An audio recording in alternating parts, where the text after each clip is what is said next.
Hello everyone, you are welcome to NM creative learning channel. इस video में मैं आपके साथ डिस्कस करने वाली हूँ long questions which are extra from the chapter physical and chemical changes. This video is for class 7th science. इससे पहले मैंने एक वीडियो और बनाई थी जिसमें वेरी शॉर्ट क्वेश्चन डिस्कस किए थे, जिसमें सारी डेफिनेशंस को कवर किया था।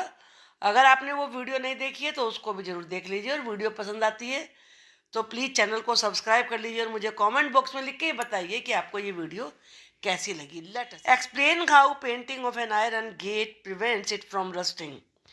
एक्सप्लेन करिए कि कैसे आयरन के गेट को पेंट करने से वो रस्टिंग से बच जाता है। For rusting the presence of both oxygen water और water vapour is essential. Rusting के लिए दो चीज़ें चाहिए, ऑक्सीजन और वाटर, यानी कि वाटर वेपर भी नमी। Painting of an iron gate prevents it from coming in contact with oxygen और वाटर और बोथ। अगर गेट पर पेंटिंग, आयरन के गेट पर पेंटिंग हो जाती है तो उससे वो ऑक्सीजन या वाटर या दोनों के कांटेक्ट में नहीं आता और इससे ही रस्टिंग रुक जाती है। Why is melting of ice a physical change. Ice का पिघलना फिजिकल चेंज क्यों है ये आप समझ जाएंगे कि फिजिकल चेंज को दोबारा से रिवर्स किया जा सकता है। तो आइस का मेल्ट हुआ पानी को फिर दोबारा से जमा लीजिए, सिंपल सा रीजन तो ये हुआ। अब आप समझिए, melting of ice is a physical change because it causes change in the physical state of water. क्योंकि इससे केवल मेल्टिंग से केवल वाटर के फिजिकल स्टेट में ही बदलाव आता है। दैट इज आई ई को पढ़ते हैं, that is from ice in the solid state, की जो आइस है वो सॉलिड स्टेट में है, to water in the liquid state, और जब उसका वाटर बन जाता है तो वो लिक्विड स्टेट में चला जाता है, यानी कि सॉलिड से लिक्विड में चला गया। Moreover no new substance is form, कोई नया सबस्टेंस नहीं बनता in this process, and this change is reversible. जैसे मैंने बताया, इसे रिवर्स कर सकते हैं, दोबारा से उसी फॉर्म में बदल सकते हैं। So melting of ice is a physical change. What happens when carbon dioxide is pass through lime water. जब लाइम वाटर में से कार्बन डाइऑक्साइड को पास करते तो क्या होता है। When carbon dioxide is pass through lime water, जब कार्बन डाइऑक्साइड को लाइम वाटर में से पास करते हैं, कैल्शियम कार्बोनेट इज फॉर्म, तो कैल्शियम कार्बोनेट बनता है, which makes lime water milky, जिससे कि लाइम वाटर मिल्की हो जाता है, दूधिया रंग का हो जाता है। कार्बन डाइऑक्साइड यानी कि CO2 प्लस लाइम वाटर यानी कि CA, ये CA कैल्शियम के लिए आता है OH2। कैल्शियम कार्बोनेट बनेगा क्या, कैल्शियम कार्बोनेट यानी कि CaCO3 प्लस वाटर, यानी वाटर का क्या होता है symbol, H2O। Why rusting of iron objects are faster in coastal areas than in deserts? Iron की रस्ट, जो आयरन की चीज़ें होती हैं उनकी रस्टिंग कोस्टल एरियाज में ज़्यादा होती है, डेजर्ट में नहीं होती, जहाँ रेगिस्तान होता है वहाँ नहीं होती ज़्यादा। For rusting the presence of both oxygen water और वाटर वेपर इसेंशियल। भाई रस्टिंग के लिए पानी चाहिए, नमी चाहिए और ऑक्सीजन चाहिए। इन कोस्टल एरियाज, कोस्टल एरिया कौन से होते हैं, समुद्र का किनारा जहाँ होता है। Areas moisture present in the air, वहाँ की एयर में ही मॉइस्चर होती है, नमी होती है, is higher compare to desert area, desert area में कम होती है। Thus rusting of iron object is faster in coastal area than in desert, इसीलिए कोस्टल एरिया में रस्टिंग जल्दी होती है। वाई स्ट्रेचिंग और rubber band is a physical change. Rubber band का खींचना फिजिकल चेंज क्यों है, सिंपल सा, रिवर्सेबल होता है, आपने खींची रबर, छोड़िए दोबारा से उसी पोजीशन में आ जाएगी। तो जो रिवर्सेबल चेंज होता है, जिसे आप ओरिजिनल फॉर्म में ला सकें दोबारा से, वो फिजिकल चेंज होता है। When rubber band is stretched only it size changes. जब आप रबर बैंड को स्ट्रेच करते हैं तो केवल उसका साइज बदलता है, and it comes back in its original shape and size, और फिर दोबारा से वो अपनी ओरिजिनल शेप और साइज में आ जाती है। वंस इट इज रिलीज, जैसे आप उसे रिलीज करते हैं, छोड़ते हैं। Moreover it does not cause any change in its chemical composition. उसमें कोई केमिकल कंपोजिशन चेंज नहीं होता, कंपोजिशन में चेंज नहीं होता। यानी कि नई चीज नहीं बनती। हेंस स्ट्रेचिंग और rubber band is a physical change, इसीलिए रबर बैंड को खींचना, स्ट्रेच करना फिजिकल चेंज है। Ozone acts as a natural shield against ultraviolet radiation. Ozone layer है, आपने अपने ज्योग्राफी में पढ़ा होगा, तो अल्ट्रा वायलेट रेडिएशन को रोकने के लिए वो हमारी नेचुरल शील्ड है। एक्सप्लेन करिए। इट प्रोटेक्ट्स, यानी कि ozone layer protects us from harmful ultraviolet radiations. जो अल्ट्रा वायलेट रेडिएशंस होते हैं, नुकसान देने वाले होते हैं, वो हार्मफुल होते हैं, उनसे हमें प्रोटेक्ट करती है। विच कम फ्रॉम द सन, और ये रेडिएशन कहाँ से आता है? सन से आता है। Ozone absorbs this radiation, ozone इस रेडिएशन को एब्जॉर्ब कर लेती है and breaks down to oxygen, और उसे ऑक्सीजन में बदल देती है। If ultraviolet radiations were not absorb by ozone, अगर अल्ट्रा वायलेट रेडिएशन को ओजोन एब्जॉर्ब ना करे, it would reach the earth surface, वो अर्थ की सरफेस पे पहुंच जाएगा and cause harm to us and other life forms. जितने प्रकार का भी जीवन, चाहे हम हैं चाहे दूसरे एनिमल्स हैं, सबको नुकसान पहुंचेगा, सबको हार्म होगा। What happens when magnesium ribbon is burnt in air? क्या होता है जब मैग्नीशियम रिबन को एयर में जलाया जाता है? When the magnesium ribbon burnt in air, जब मैग्नीशियम रिबन को एयर में जलाते हैं, it reacts with oxygen found in the air, तो एयर में जो ऑक्सीजन होती है उसे रिएक्ट करता है टू फॉर्म मैग्नीशियम ऑक्साइड, और जिससे कि मैग्नीशियम ऑक्साइड बनता है। आफ्टर इट बर्न, जलने के बाद, it forms a white powder, एक वाइट कलर का पाउडर बन जाता है of the magnesium oxide. The change can be represented by the following equation, इस चेंज को इस इक्वेशन से शो किया गया है। मैग्नीशियम के लिए Mg लिखा जाता है, ऑक्सीजन के लिए O2 लिखा जाता है, और वाटर के लिए आप H2O जानते हैं, और मैग्नीशियम ऑक्साइड जो बनेगा MgO हो जाएगा, उसको MgO लिखा जाएगा। What is rusting? रस्टिंग क्या होती है? If a piece of iron is left in the open for some time, अगर आयरन की किसी पीस को ओपन में कुछ समय के लिए छोड़ दिया जाए, it acquires A film of brownish substance, तो उसके ऊपर ब्राउनिश सबस्टेंस की एक लेयर बन जाती है, फिल्म बन जाती है। This substance is cold rust, इसी रस्ट कहते हैं। The process is cold rusting, और इसकी बनने की प्रक्रिया को रस्टिंग कहते हैं, प्रोसेस को रस्टिंग कहते हैं।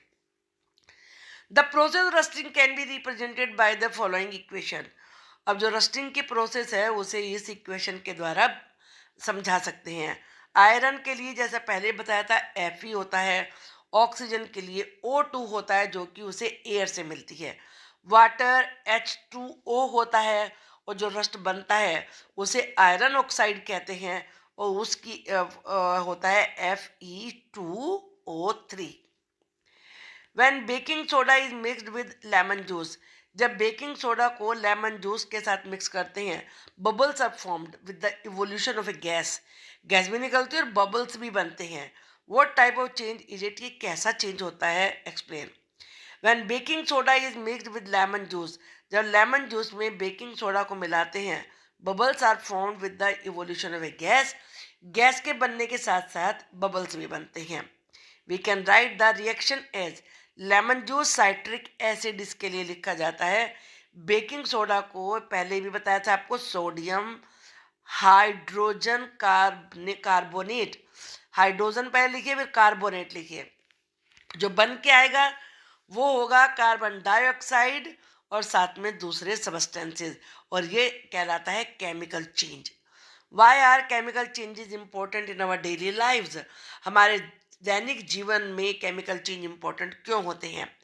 Chemical changes are very important in our life because all new substances are formed, क्योंकि जितनी नई चीज़ें बनती हैं वो केमिकल चेंज की वजह से बनती हैं।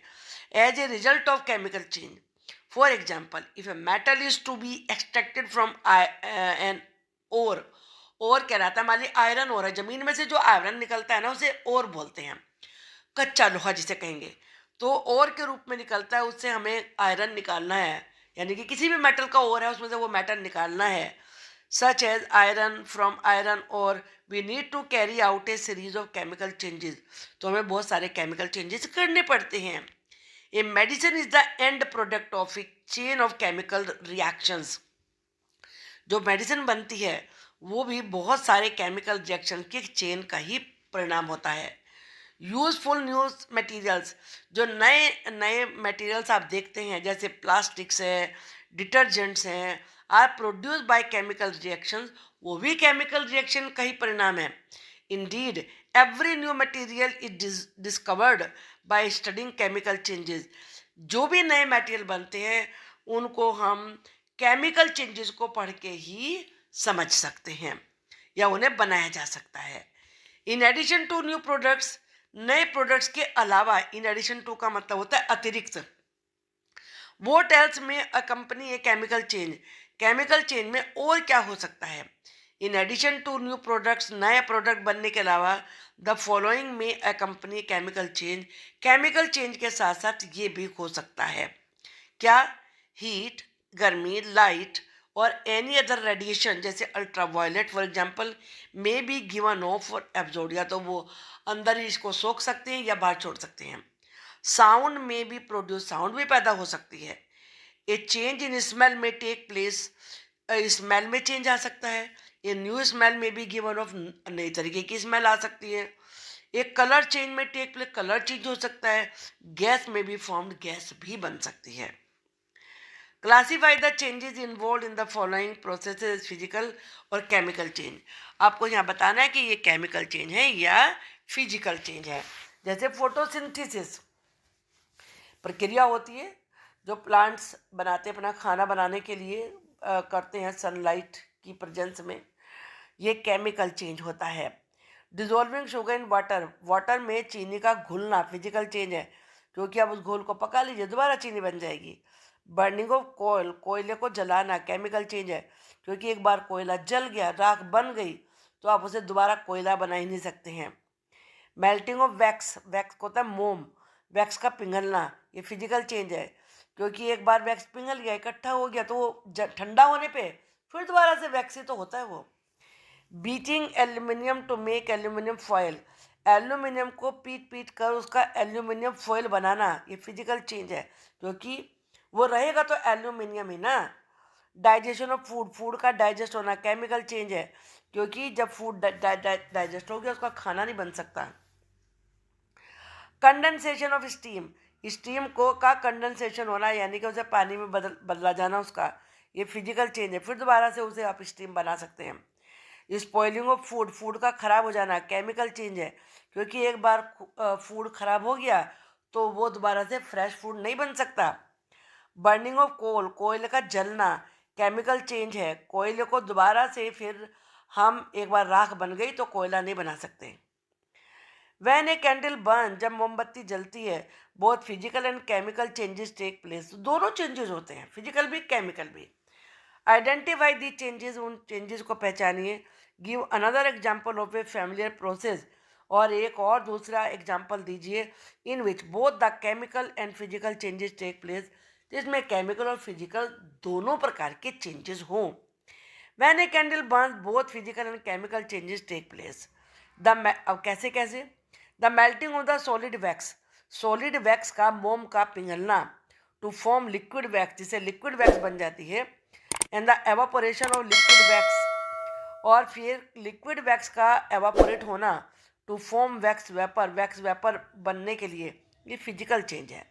The burning of the wax vapour is a chemical change, लेकिन जब वैक्स वेपर जल रही है वो केमिकल चेंज है। अब एग्जाम्पल दूसरा देना था।